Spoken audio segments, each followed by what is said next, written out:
Hello, everyone, and welcome to Money Filter. Today in this episode, we have the honor of having AJ here with us. Thank you so much for being here today. Thank you for having me. Shall we begin? Yes. Great. So, you've lived in Greece, Austria, and the US. How would you say that growing up across different cultures has shaped your mindset and mental approach in life and while being exposed to increased competition? So, yes, I spent most of my time in Greece growing up. So, fortunately or unfortunately, Greece had a very big impact on my trajectory. But then being able to live in Austria, experience a new culture, learn a new language, make new friends, and then again go to the US and like find myself in a completely new place again. Obviously, you're able to pick up on nuances that are maybe harder to pick up on if you kind of live in the area. So not only did it allow me to learn a new culture, but it also allowed me to appreciate and at the same time not appreciate where I came from in Greece. So it kind of allowed me to have a very, or in my opinion, very well-rounded appreciation of where I came from. And do you think that that interferes with how you can maintain friendships today, or do you think that it would have been the same whether or not you had moved?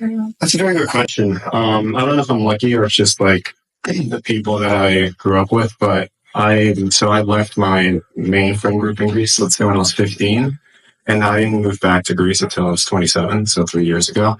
And the fact that we were able to pick up just like that, like I had a friend group of 20, 30 people that I could hang out with on a daily basis every weekend since I've been back was just unbelievable.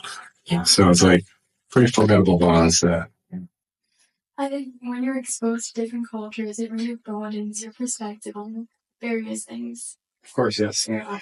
Yeah.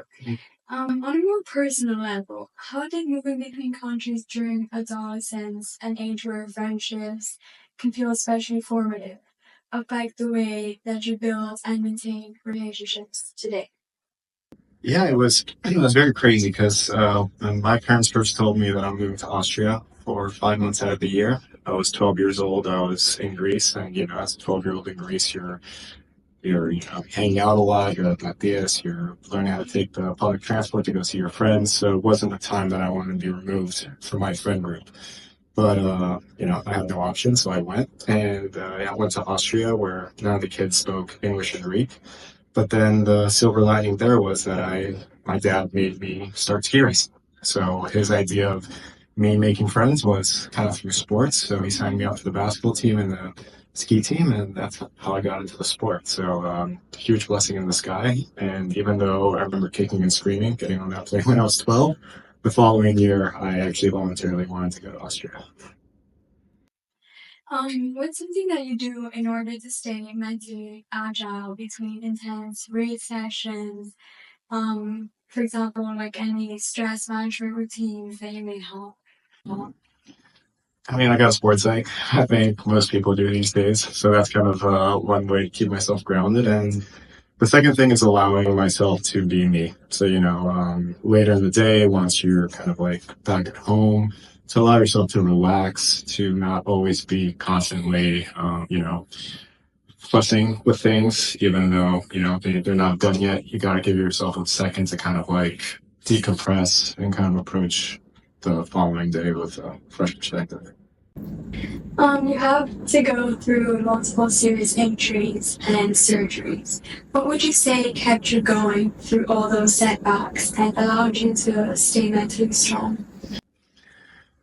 For me, it was kind of the whole approach into skiing was, I think, very fair for my parents. For me, growing up skiing, the goal was never to become a world champion or Olympic champion or, make that top level. For me, it was being good enough to get into a good university through a scholarship or through pull. So then once I did do that, everything else that came in my career was a bonus. So it was very easy for me or to kind of sit back and every time I was, on that surgery table, being like, okay, like I made it this far. What's a little more? What's a little more? So I always have that sense of fulfillment as I kind of kept on with my career without having any expectations and got me pretty far. Yeah. If you could speak to your 15-year-old self and give him only one piece of advice, what would it be? Oh, I have so much to talk about. But for me, it's really the injuries. I would tell myself to be careful. I did have this sense of this feel of being unbreakable. I thought I could do anything and everything. And it wasn't until my first surgery when I was 17, and then again when I was 19, 20, where, you get that feeling that you're mortal, and every time you've been under the knife, it's never the same again. So that would be the advice I give myself to take better care of yourself. And last question. When things get tough, what's your happy place? My happy place. So I grew up south side of Greece, so my happy place is the ocean. Like, there's nothing like just sitting on the beach or rocks or whatever, being on the water and watching the sun just reflect off the water. For me, that's my happy place. It's very peaceful. Yeah. Well, thank you very much. Thank you for having me. Stay tuned for the next episode. Thank you.